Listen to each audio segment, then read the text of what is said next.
blaspheming Jehovah God. It says here, he blasphemes. Look at verse 11. It's got this unusual phrase. It says, he blasphemes the name with a curse. It doesn't even say who the name is. It says later on, it's the name of the Lord our God. But here it just says, he blasphemes the name. The name of God is the summary of all he is and all he does. So you might look at me and say, well, Paul, you're tall. That's not the summary of all I am, is it? You might say, Paul, you're standing out the front, but standing out the front is not all I am. But when you say, try and describe me, and you say, well, you're Paul, people know what they mean, don't you? If you say, can you describe someone to me?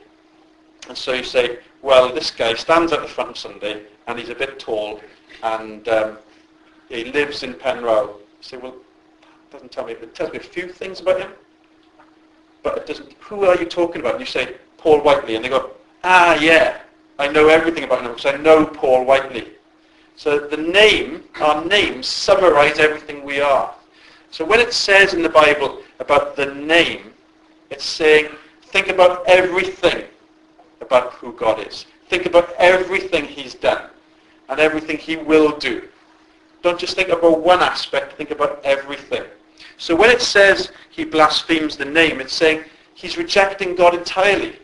He's cursing all of God and who he is and all he does and all he intends to do. He curses the name.